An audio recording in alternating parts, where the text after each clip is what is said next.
Welcome into the Locked On Knicks podcast. I'm Gavin Schall. Today on the pod, we discuss what Nathan Knight could bring to the table. Were the Knicks ever actually interested in Zach Lavine or Karl Anthony Towns? And why Quentin Grimes' tenure on Team USA's select team is going to help him in his third year. All that and more right now on Locked On Knicks. You are Locked On Knicks, your daily New York Knicks podcast. Part of the Locked On Podcast Network. Your team every day.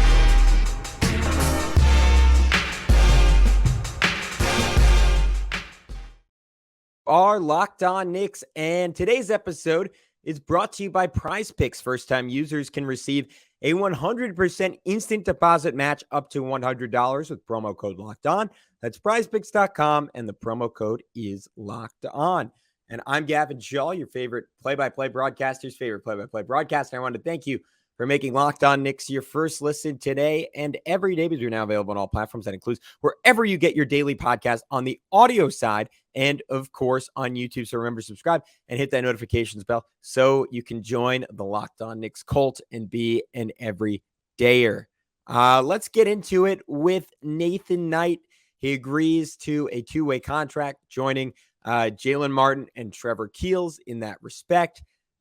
He's an interesting player, someone I've always been fascinated with, maybe just because one of my best friends loves him and is constantly sending highlights whenever he comes in and has a good game. He is in the third year of his NBA career out of William and Mary, where he had a pretty awesome college career. He was as a senior, he was the CAA Player of the Year. He was the Defensive Player of the Year in the conference. He won the Lou Henson National Player of the Year by collegeinsider.com, which is presented annually to the nation's top Division I mid-major talent. And one of my favorite things about him is he is a New York native. He grew up in Syracuse. In fact, there is a really fantastic article written by Chris Carlson at Syracuse.com, kind of just chronicling his ride and how he got to this point. And he was not someone who was super highly regarded out of high school. Like he just went through the normal process. He played 2 years of junior varsity. He played 2 years of varsity and was just never someone who flashed as a guy who was even necessarily going to be a Division I talent, but came out, had a monster senior year of high school, worked his butt off through 4 years of college, a guy who grew up not in poverty, but in really, really tough conditions and just fought and grinded. And I'm going to try to get Chris on to talk about him because he just from like a chemistry perspective, he seems like an exciting dude to add to the team. But he was someone who, like, I mean, this is true for every guy in the NBA, but never really coasted off his talent and seemingly maximized every inch of it. And that's not to say there isn't a lot of talent there. Last year, he averaged 4 points per game in just under 8 minutes a game with the Minnesota Timberwolves, played in 38 games, shot his best percentages from the field of his career, 57% from the field, 36.5% from three. And watching a little bit of tape, shout out to our guy, DJ Zulo over at Knicks Film School for doing a whole breakdown of him. I'm really excited about him, right? He's right around 6'9". It's kind of funny. He's listed at 6'10" on Basketball Reference. He's listed at 6'8" on ESPN. So I'm going to say 6'9" is the truth, just kind of split the difference. But this dude, similar to Isaiah Roby, to be clear, not even in the same stratosphere as Obi Toppin as an offensive talent, but brings some similar qualities to the table in that he has fantastic feel. Like you'll see him on the short roll, like whip a pass to the opposite corner. He is very physical, boxing out, strong lower body, strong hands, really excellent positioning. His shot, I'll just steal the word that DJ used, is a little busy. It's kind of convoluted, but the touch is there. It's really, really good. It's really enticing to me. Again, someone who can finish at the basket, can finish with force, will take his time around the rim, isn't in a big rush. Defensively is a little bit slow on recognition at points, and that is something that he is absolutely going to have to get cleaned up if he ever plays significant minutes for the Knicks. But I kind of like the physical traits he brings. I like the effort that he brings. And I think he is a solid fill-in piece. And again, this is not a guy that I expect, unless he just makes a massive leap and he's all of a sudden just blowing the Knicks away in training camp. I don't think he is going to be in the rotation to start. this season. But I think between him and Roby, one of those two guys is going to emerge and be the dude that if there's an injury in the rotation, whether it's a Josh Hart or a RJ Barrett, or probably most importantly, Julius Randle, like one of those two guys is going to be playing minutes for the Knicks and potentially in really, really important games. It's going to be that kind of year for the Knicks in the Eastern Conference, battling for home court advantage, battling for a top 4 seed where every single game is really going to matter. And there's going to be a stretch where maybe a Nathan Knight's closing a game, maybe an Isaiah Roby's closing a game. And right now, I would kind of like to see Knight get that opportunity because of the shooting, because of the fact that there is at least a notion that you have to put some pressure on him out on the perimeter, kind of similar to Obi, right? It might not get respected every single time, but you put that idea in the back of defenders' heads. And I think Nathan Knight is someone, again, if he gets that role, if he gets that opportunity, could take advantage of it for the Knicks. I think it's an intriguing two-way signing. I'm super excited to see what he does, and I think he's going to work his butt off to ultimately make an impact. I want to get into a article that the fantastic Fred Katz of The Athletic wrote about the Knicks' interest in Zach Lavine, about the Knicks' interest in Karl Anthony Towns, about Joel Embiid, and how the Knicks are approaching a potential star trade. But before I do all that, I have to, of course, tell you guys about our good friends over at PrizePicks. So how does PrizePicks work? All you do is pick 2 to 6 players. If they go score more or less than the PrizePicks projection, you can win up to 25 times your money on any entry. So let's just say we're doing this during the season. I would probably take Jalen Brunson over 24.5 points per game because I think he's going to have a monster scoring season. I'll throw Emmanuel Quickley out there. I'll take Emmanuel Quickley over 3.5 assists per game. I think he is going to be improved as a playmaker this year. And I'll take my guy Julius Randle over 9.5 rebounds per game. And the beauty of it is you don't have to compete against weirdos who live in their mom's basement and know how to use Excel and have figured out a formula for this stuff and devote their life to it. You're just competing against the projections available. I don't know about you, but that makes me feel a lot better about my chances. You can do it for any sport that you could ever want, and entries can be made in 60 seconds or less, and they offer safe and fast withdrawals. So download the PrizePicks app or go to prizepicks.com to sign up today. Play daily fantasy sports. First-time users can receive a 100% instant deposit match up to $100 with promo code Locked On. If you deposit $100, PrizePicks will give you $100. If you deposit $50, PrizePicks will give you $50. So don't forget to enter promo code Locked On and sign up for an instant deposit match up to $100. All right, let's talk about that report from Freddie Katz over at The Athletic. So the article was about Joel Embiid. We already did a full episode on Joel Embiid. In case you missed it, that was with Jerome Weissman over at Fox Sports. So certainly go check that out. But Katz kind of reiterated a lot of what I was saying. Obviously, his comes from some more sourcing, but the fact that Embiid has told people close to him for years that he values the idea of a one-team legacy. There's a long way to go between vague comments about the mystical land of anywhere else and an official trade request. Again, I will reiterate my position on this. I think if that request comes from Joel Embiid, it will be next summer. This season would have to be such an abject disaster for him to ask out on any kind of short timeline. I think this is a year, maybe even 2 years down the road. So buckle in for that. The other notes from Fred Katz, which were pretty interesting, were about Zach Lavine and Karl Anthony Towns. He had on Zach Lavine that the Knicks made contact with the Chicago Bulls about their shooting guard, Zach Lavine, but the asking price for the two-time All-Star was quote-unquote giant, as one league source told The Athletic, which is exactly why Lavine remains in Chicago. The Knicks and Bulls, according to league sources, never got close. Personally, again, I've said it before, I'll continue to reiterate it. I would rather have Emmanuel Quickley than Zach Lavine. I know Zach Lavine is a cleaner fit from a height perspective.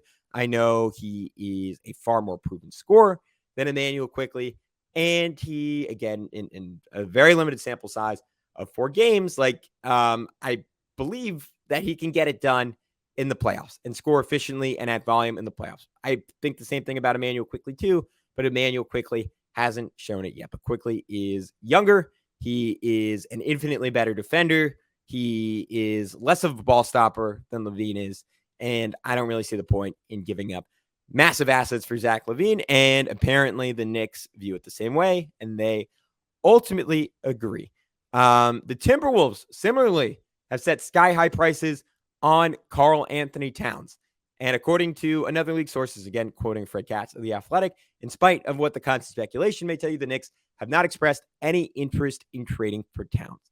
To me, Towns never made sense, continues to not make sense as a target. And I don't know about you guys, it is exceptionally comforting to know that the Knicks are on the same page as that, because you occasionally hear stuff out of this front office that, to be clear, I by and large think have done a fantastic job running the Knicks since they came in. But stuff like early last year, that they were pretty actively shopping Emmanuel Quickley after he got off to a cold start to the season. And now I think part of the rationale there was that they don't see him and Brunson starting together. I will continue to scream that from the high heavens, even though I disagree with it. And I think that is something the Knicks should strongly consider trying out early this season, see what you have, and get two of your three best players on the court for the majority of every game. That's just me. Maybe that's crazy. But the Knicks were considering dealing Quickley after he got off to a slow start. And you hear stuff like that, and you're like, all right, I kind of feel like you guys get it. But do you see what you have in Quickley? People can rightfully ask, did they see what they had in Obi Toppin? That one, I think, is a little bit more clear-cut, and was just a situation of there ultimately wasn't going to be a role for him. And maybe they really appreciate Emmanuel Quickley, too, and kind of think the same thing, that there just isn't going to be a role for him at the end of the day. I'm not 100% sure. But Karl Anthony Towns, whenever you heard just the vaguest hint of a rumor that, like, all right, is he the next guy? Like, we've been had Howard Beck coming on here and saying, like, a guy who has legitimate sourcing and saying, like, hey, like, it could be Towns. Like, Towns, to me being Howard Beck, is the most obvious next candidate for the Knicks. I'm sorry, Howard, if I'm misquoting you there. That is how I remember the conversation. I was not happy with that because the guy does not play defense. He is not a competitor on the level you need to win. And more importantly, just does not really fit into this culture the Knicks are building of guys who are absolute killers. Would his shooting turn the Knicks into probably statistically the best offense in NBA history? Sure. You could say the same thing about Zach Lavine. But the Knicks' worst lineups last year were often with Jalen Brunson and RJ Barrett on the floor. And that was because you had two of the worst defenders on the league on the court. And the Knicks were, like, you can go through the lineup data. It'll show you over and over and over again that the Knicks can survive one bad defender. They cannot survive two bad defenders. That is the case for playing Emmanuel Quickley a whole bunch. That is the case for playing Quentin Grimes a whole bunch. That is the case for even if he makes another leap offensively, unless he's really consistent on the other end. RJ Barrett being the guy that the Knicks ultimately move to bring in a better player. Karl Anthony Towns exacerbates that issue. Zach Lavine, absolutely. I know he's improved, but he absolutely exacerbates that issue. Whoever the Knicks bring in has to be an above average to great defender. And that is what I come back to with Joel Embiid, a guy who rightfully people have questions about, right? We got into some of them on the pod. I want to give credit. You know what? I'm going to look it up while I'm talking here, because there's a really good tweet outlining some of the reasons you should have questions about Joel Embiid. And there's some really, really scary stats, particularly in regards to his assist to turnover issue. So the tweet was from Tom at T. Ainsenberg. Oh, wow. He is a graduate of the same school as me. That's cool. Anyways, let's just run through these real quick, just for fun, because we have some time today. For Joel Embiid, the best team he's beaten in the playoffs is the 2022 fifth seed Toronto Raptors, led by Pascal Siakam and Fred VanVleet. He averages for his career 22 points on 49.2% true shooting in elimination games. That is a horrific true shooting for a center. In no playoff run has he ever averaged more assists than turnovers. Only MVP in league history to never make the conference finals. This year, he had the biggest points per game drop off from the regular season to the playoffs of any MVP winning season. He turned the ball over 8 times in back-to-back elimination games against the Hawks in 2021. He shot under 20% from 3 in his last 2 playoff runs.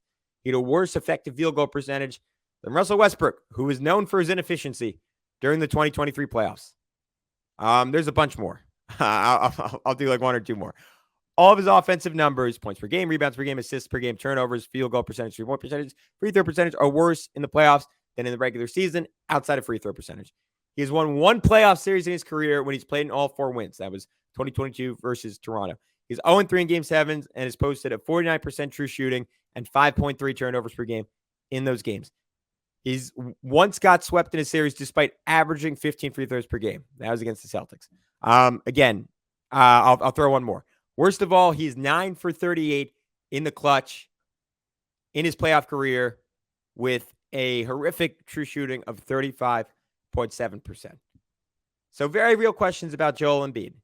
And then on the other side of that, there was a really good article by Mike O'Connor on the RightsToRickySanchez.com, which along with Locked On Sixers, if you're going to check out a Sixers podcast, I highly recommend those guys. They are awesome. Talking about Embiid's comments, and I could not have agreed more with the take from Mike. There is, for a guy who is exceptionally smart, just flat out, like, super funny dude. Like, he's not athlete funny. He is just legitimately funny. There are very real questions about his self-awareness and his media savvy, and him coming out and suggesting that he might want to win on another team. The implication there is that, like, hey, I did everything I can,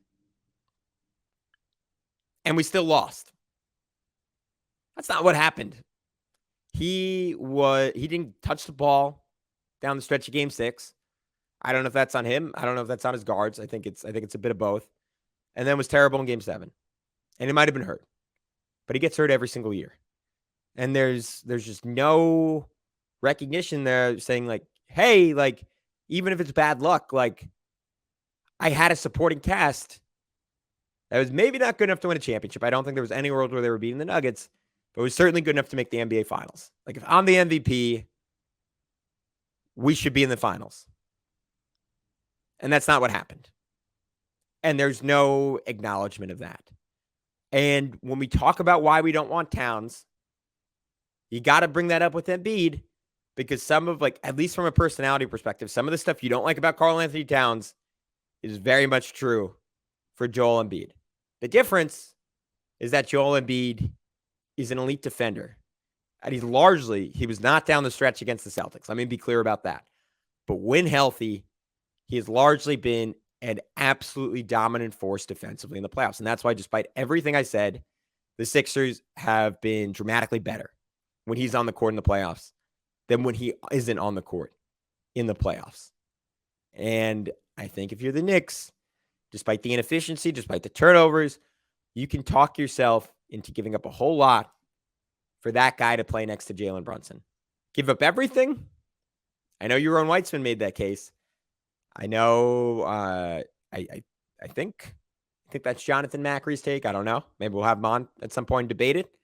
I don't think you can give up everything for Joel Embiid, but I think you can give up a whole lot for him, because what he brings as a two-way force, that is with Jalen Brunson, with a great supporting cast, that is a shot in the dark at an NBA championship.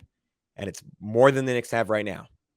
All right, let's get into Quentin Grimes on Team USA or the Team USA Select team, in just a second on Locked On Knicks.